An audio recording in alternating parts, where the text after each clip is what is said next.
Welcome back to our channel where we share updates and untold stories about Catherine, Princess of Wales, and her royal family. Today we bring you some news. Princess Anne makes a final move against Camilla. After late Queen's property is sold by Camilla. After Queen Elizabeth II died, the royal household became the focus of a number of troubling accusations. This was a time of deep sadness, a lot of ceremonial duties, and more public scrutiny. A claim that might hurt King Charles III's new reign has come to light after early concerns, perhaps because of the emotional turbulence that comes with the end of a 70-year reign and the administrative changes that come with constitutional succession. There were claims that treasures from the late Queen's personal jewelry collection, which included things of great dynastic and national value, had been thrown away. The allegations were a big part of the fight. The allegations alleged that certain items were taken from safe royal holdings on purpose and either hidden in private possession or sold to secret purchasers in other countries. The stories indicated that this was not the only time a clerical error happened. To make the conversation more than just guesswork, the limits of the argument were made plain. There were items in catalogs from private auction houses in Europe and the Middle East that looked like well-known treasures from the royal collection. A Victorian diamond brooch tied to a royal occasion, a one-of-a-kind emerald choker with a known family history, and a 3-strand pearl bracelet that is commonly attributed to Diana, Princess of Wales, were all part of the collection. The catalog descriptions included provenance notes like "formerly of a distinguished European family" or "from a private collection." The descriptions were careful, but detailed enough for archivists, curators, and historians who were familiar with the royal archives to correctly identify the items. When current internal inventories showed that certain items were missing from palace records, the results were terrible artifacts that were thought to be important to the country's cultural heritage, may have been taken from the royal collection and sold to private bidders under the pretense of a hidden provenance. After Queen Camilla's name was added to the story, things grew even more unstable and chaotic. A story that doesn't seem to be true says that a tiara with a lot of historical and monetary value was valued at roughly $15 million and was offered for sale without anybody knowing who was selling it. Leaked internal delivery records show that tiny items that were carefully wrapped were sent to Raymill House, the private home of the Queen Consort in Wiltshire, at night. Because of this, the story changed from being about bureaucratic chaos to being about a claim of planned, precise behavior. The Queen Consort became the focus of a scandal that might damage family ties and public confidence. Because of the stories, senior royals were quite upset. Princess Anne, the Princess Royal, was recognized for her strong sense of responsibility and how she took care of the late Queen's business. She considered the alleged misappropriations as both robbery and a sin. Instead of a spectacular reaction, the people close to the princess showed a steady resolution in the face of the situation.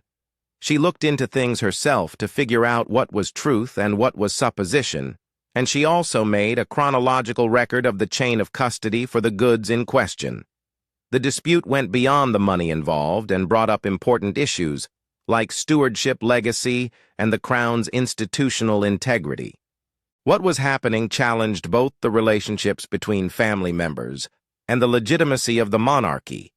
To fully comprehend the reasons for the claim's substantial impact, it is crucial to acknowledge the symbolic role of royal heirlooms within the framework of the British monarchy.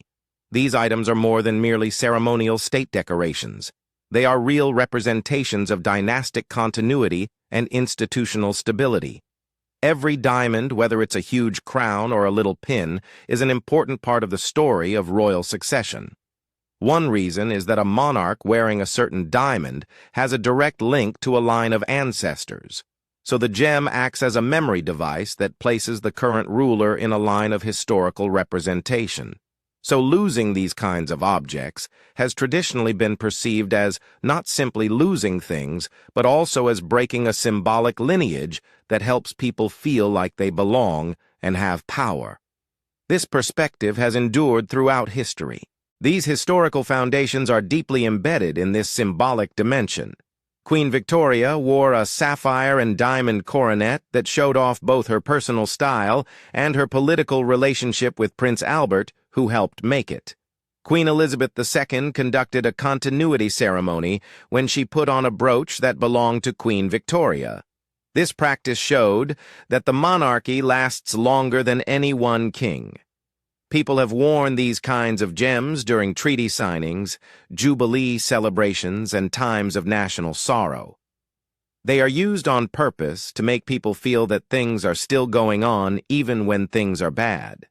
The possible exclusion of culturally significant things from official archives represented not only an administrative challenge, but also an existential crisis for an organization founded on the principle of continuity.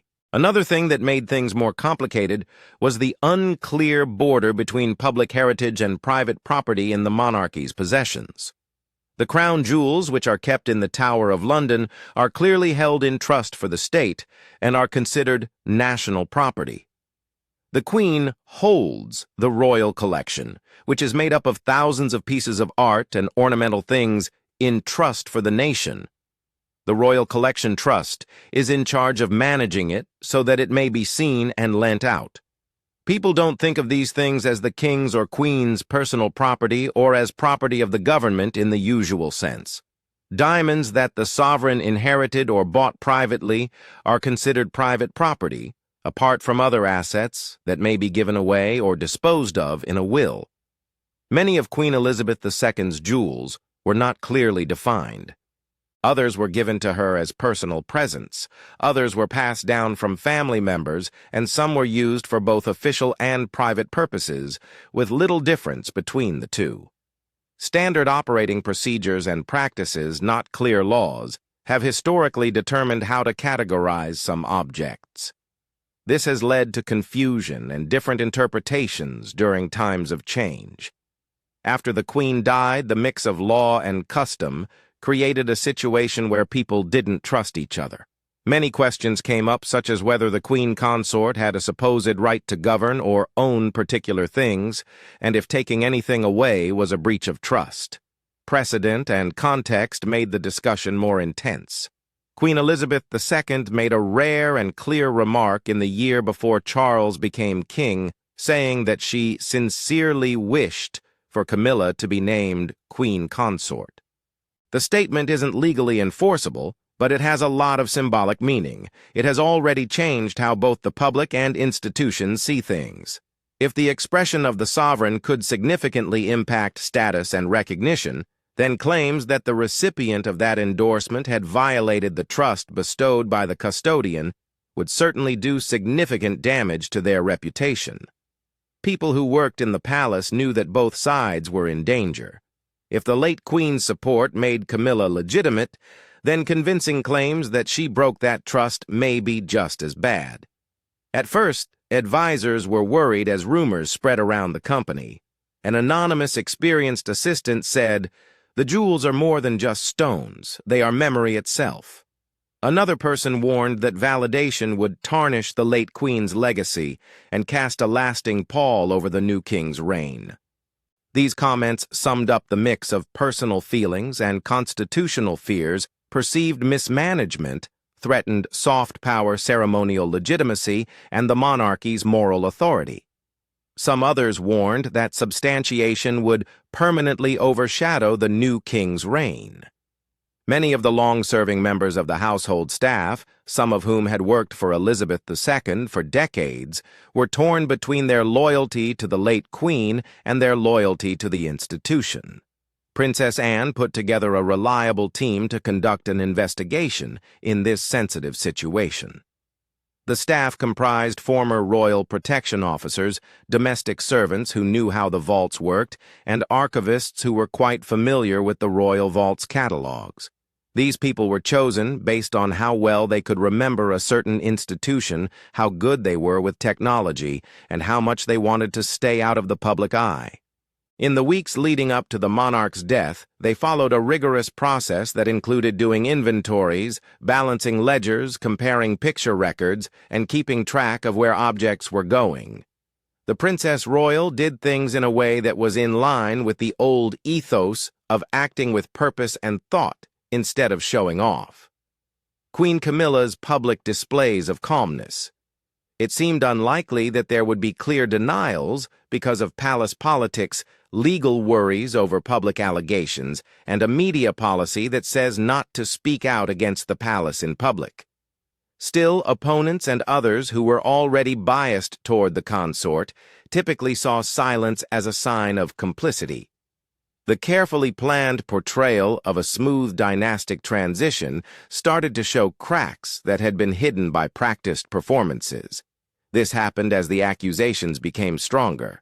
The public basis of the debate was not one occurrence that revealed any information, but rather a steady buildup of facts that supported the claims. Auction catalogs from well-known but low-key houses in Geneva, Munich, and Dubai described things in a manner that made it easy for specialists to link them to relics kept at the Royal Archives. There was a 3-strand emerald choker, a Victorian diamond floral brooch, and an Edwardian necklace with sapphires and diamonds that were described so well that experts could tell what they were. In the catalog descriptions, each piece was linked to various artistic and technical indications.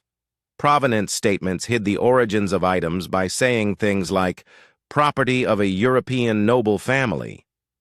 The fact that the listings came out shortly after palace inventories were updated, and the fact that they were very detailed, made experienced royal correspondents and curators think that the two events were not random. At the same time, the investigation appears to have found strange behavior at Mill House. Mill House is a private home, not an official royal property like Buckingham Palace or Windsor Castle. It is a place for the royal family to get away from their official duties and the work of the royal household. The task group that looked into the delivery records for the Princess Royal found a lot of late-night shipments of little boxes that were quite valuable to the estate. People who knew how ceremonial things were usually moved soon figured out that the midnight schedule and move to a private site instead of centralized royal storage facilities were suspicious. A former member of the household staff who did not want to be named confirmed these stories. A person indicated that they were in charge of making sure that velvet-lined boxes were moved while following tight orders not to look inside the crates. They thought of a multi-strand pearl bracelet that looked much like the one that Diana was frequently seen wearing. The picture of that bracelet being given to a private person was quite problematic since Diana is still an important symbol in the cultural memory of the UK. The thought that anything related to her may have been taken out of public hands made me feel very strongly about morality. Taking all of these things into account, it appears more likely that they were planned than that they happened by accident. A reasonable explanation for the localized anomalies may be administrative chaos. However, the almost simultaneous appearance of identical products in global auctions casts doubt on the probability of ordinary misplacement. A pattern indicated intentional conduct, or at the very least the involvement of intermediaries possessing knowledge of the item's provenance. One thing that happened was that something disappeared from royal records while something like it appeared somewhere else. People in the palace started to feel the same way as the rest of the country. After the initial discovery, a nationwide survey showed that roughly 2/3 of respondents didn't trust the royal family to take care of the late queen's belongings, while fewer than 15% backed the palace's decision to keep things private.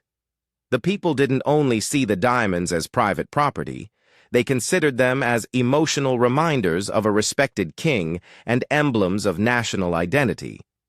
These statistics showed that the public were not just skeptical, but also felt betrayed.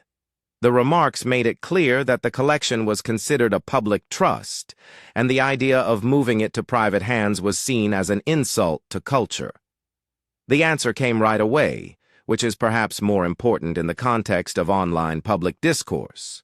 The hashtag, "Where are the jewels?" became a hot topic throughout the world, as royal watchers, experts, and the general public all called for transparency.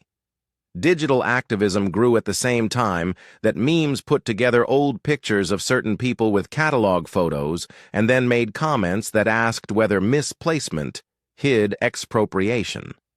The algorithms of social media platforms made outrageous allegations and photographs sent in by users more popular, while royal news aggregators made people think the problem was becoming worse very quickly.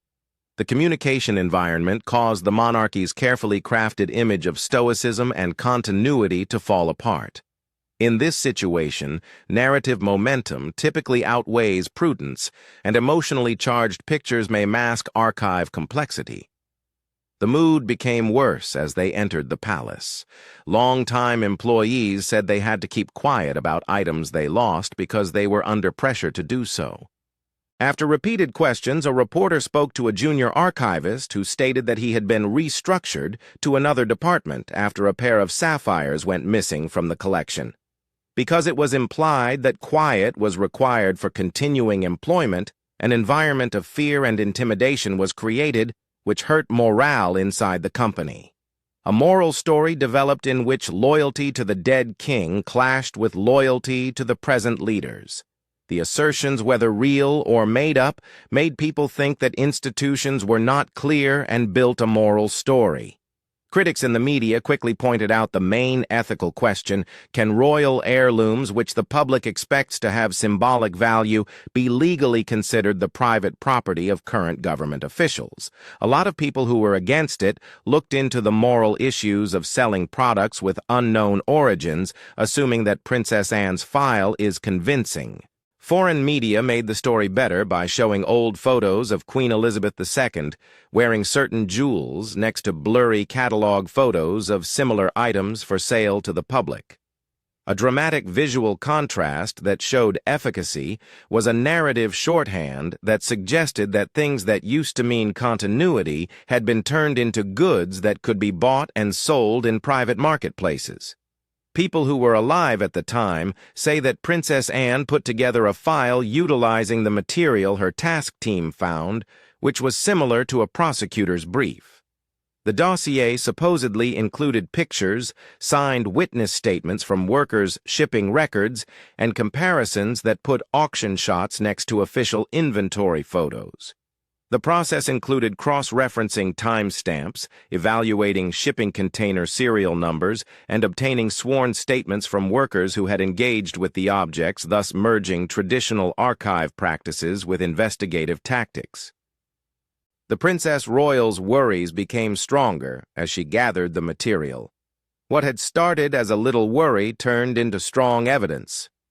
A first peek happened when a leak happened at the same time as a lot of private auctions and the final known sightings of certain things at Buckingham Palace and Windsor Castle. This event was important. The claims of coincidence were proven wrong by how close the dates were. The paper showed a time-based chain of custody that hinted at removal and the possibility of moving to private marketplaces.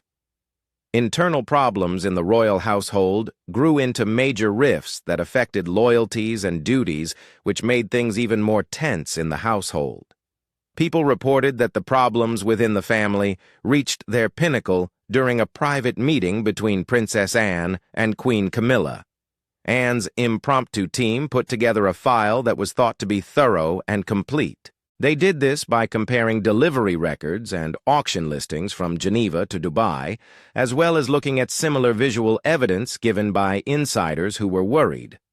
Princess Anne brought the dossier to a private sitting room at Clarence House, where she systematically presented evidence side-by-side photos of the Victorian brooch and auction photos signed staff declarations showing that crates were sent to Raymill House and internal notes showing the dates when certain items were taken from official ledgers. In some cases, these dates matched auction listings from other countries. People who were there said the meeting had a forensic feel to it and that the mood was icy. Reports say that Queen Camilla originally blamed the differences on messy paperwork after the death and changes in administration that came with giving up royal responsibilities. Camilla is said to have said that Anne's determination was fueled by sadness, an inflated sense of duty and paranoia, especially when Anne gave corroborating testimony and documented proof. People say that Camilla tried to damage Anne's image with King Charles since the denials weren't strong enough. She said that making the monarchy public would hurt it more and suggested that Anne's formal duties be cut down to lower the danger.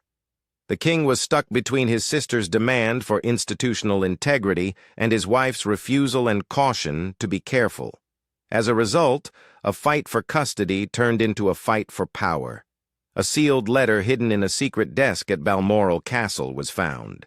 This was a significant and important event with a lot of symbolic meaning. The letter reportedly told Camilla directly not to utilize artifacts inappropriately or make personal claims that go against her duties as a parent. Before she died, Queen Elizabeth II sent a letter that named Princess Anne as the main person in charge of the late Queen's personal jewels. Her job was to protect and preserve them for future generations. People could no longer regard Anne's actions as normal curiosity based on suspicion.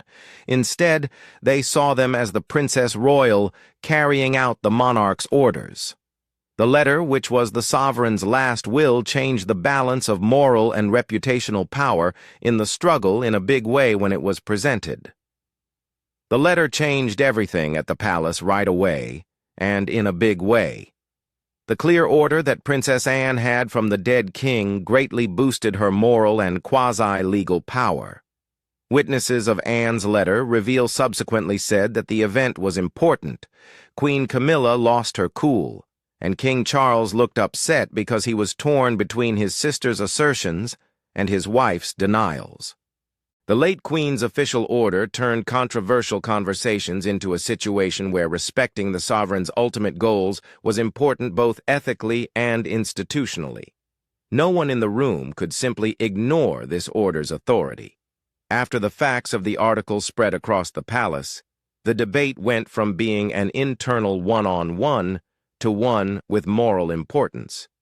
The courtiers couldn't ignore Princess Anne's pleas since the letter was so powerful. It made it plain that her actions were the right thing to do as a loyal subject. The issue changed. It was no longer only about auction catalogs and differences in inventory.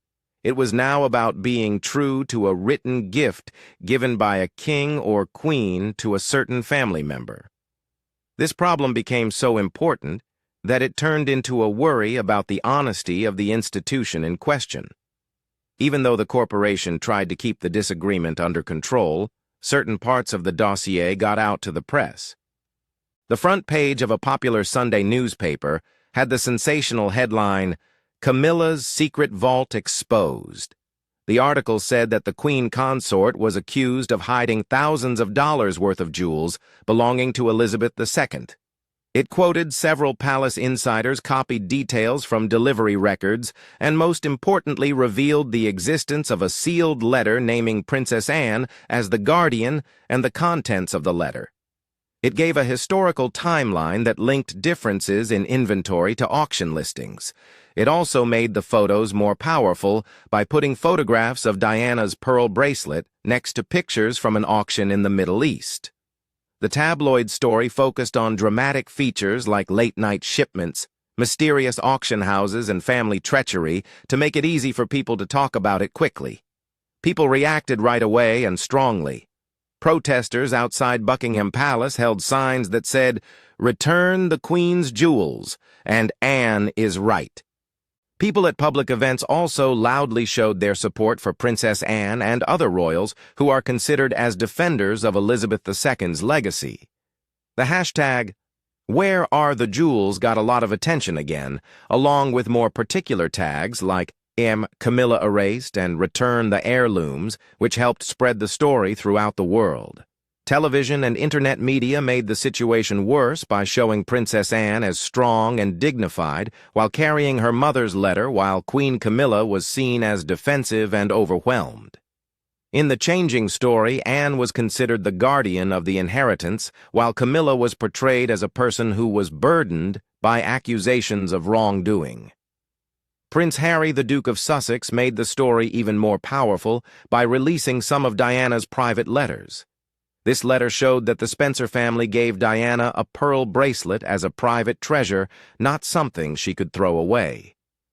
The announcement made many more people angry by connecting the alleged diversions not only to the late Queen's rule but also to Diana's lasting symbolic presence after her death. Since Prince Harry moved to the United States, his relationship with the royal family has been openly strained. His presence has made the media more interested and made it harder to find a solution that only involves the royal family. The international press came up with a lot of names for the growing scandal. In the U.S., it was widely called Jewelgate. In France, it was called Le Scandale des Joyaux. And in Germany, specialists looked into whether Camilla was legal and appropriate. An apparently little problem at an institution turned into a major disaster because of an incredible spread that happened within 48 hours of the tabloid's release. Estimates showed that more than 20 million people have spoken about or shared stories about the topic on a lot of different platforms. King Charles's attempts to encourage calm and measured replies were unsuccessful since the facts and public opinion were stronger. The king had to choose between his obligations to his wife and his responsibility to protect the integrity of the institution. Even people who were kind to the Queen agreed that the letter she sent made it practically impossible for her to have a good reputation. There was a lot of tension during Queen Camilla's public appearances. When she went to a charity event, a reporter yelled, "Did you steal the jewels that belonged to the late Queen?" Camilla quickly replied, "It's rubbish." This short defensive exchange was widely shared, leading to parody and ridicule on social media, which hurt her public image even more. Princess Anne's reputation became a lot better. As the moral compass of the monarchy and the devoted daughter upholding the king's wishes, she won praise from TV experts and broadsheet editors. Editorials commended her calmness and strength, and one opinion article said that she gave the crown a defense it may not have had otherwise. This change in how people saw things had big effects, such as a quick drop in popularity ratings, a rethinking of who courtiers were loyal to, and a quick adjustment of the reputational capital of those in the royal household. Next followed answers from the legal and administrative systems. Because the claimed disposals crossed national borders, there were complicated jurisdictional issues, even though the royal household usually prefers to handle disputes and private inheritance matters within the family to avoid lawsuits. Auction houses in Geneva and the Gulf function under different legal systems when it comes to keeping track of antiques and, if necessary, sending them back home. The laws of Switzerland, the UK, and the Middle East all have their own set of regulations that make things more difficult. When provenance documents were intentionally hidden, it was essential to persuade the appropriate authorities in the relevant nations to investigate theft charges. In order to get back stolen cultural property, you typically need to provide proof of theft or fraud. It may be hard to get this sort of paperwork if the consignors think they own the items or if intermediaries have hidden their legal footprints. People may now use official channels. The Metropolitan Police are said to be looking into claims of theft and conspiracy to commit theft. The royal household's legal team has asked international law firms for advice on how to get the money back, and the Royal Collection Trust has done an internal audit to make sure that the items that were taken down from display or storage in the months before the Queen's death are still in the right hands. In many cases, auction houses decided to work together and hold off on selling disputed objects until they could be verified, worried about how it may affect their image. Later declarations made it clear that important things of public importance had been found and accounted for by the fall. It was verified that the 3-strand pearl bracelet that belonged to Diana had been found and returned to the royal family. Also, a Victorian brooch and an Edwardian necklace were found and kept safe. Official statements called the settlement a team effort that included legal consultants, the Royal Collection Trust, and in some cases merchants who didn't want to help. The official story was that the conclusion was a sign that the processes used to deal with the claims were working and that appropriate custodianship had been restored. Still, getting the artifacts back didn't completely fix the harm done to the institution's reputation. The effects both on the structure and on relationships remain the same. The incident revealed that an institution that depended mostly on tradition, unwritten rules, and the honesty of its caretakers, rather than on explicit legislative protections and public accountability procedures, was weak. At a time when the monarchy's symbolic capital, its ability to show legitimacy via careful management of cultural heritage, was very important for the new reign to be stable, it caused people to lose faith in the monarchy. The incident showed how quickly internal problems may turn into national issues in this age of widespread digital media sharing. A disagreement that started in the family and at home turned into a public debate because of a number of things that came together. These include the publishing of a secret letter with the late king's warnings, the involvement of trustworthy archivists and protection officials, the appearance of catalog goods in worldwide marketplaces, and the speed of social media. This public event made disagreements between institutions, the law, and families worse, which caused people to rethink their ideas about the monarchy's moral economy. The event caused a lot of changes for people, including changes in favor and against staff reassignments and changes in public duties. It also started a conversation on how to govern and be open. Some political leaders and commentators said that the episode showed how important it is to have clearer laws on royal property and to make it easier to tell the difference between public trust property and private property. Many suggestions were made, such as creating an independent group to oversee the acquisition and disposal of culturally significant artifacts related to the monarchy, as well as regular public audits of the royal collection. Others said that too much legislative participation may be bad, saying that the symbolic role of the monarchy depends on how well they handle family property and ceremonial regalia. They did this knowing that the balance of power in the Constitution should be preserved. These observers believe that the best thing to do would be to write down best practices. This would mean making inventory processes more open, requiring notification of transfers of artifacts with public historical significance, and setting up a system for quick outside audits if there are complaints. This middle ground was used to try to find a balance between duty and respect for the institution's historically private parts. The scandal has a lot of effects on the Crown's soft power both at home and abroad.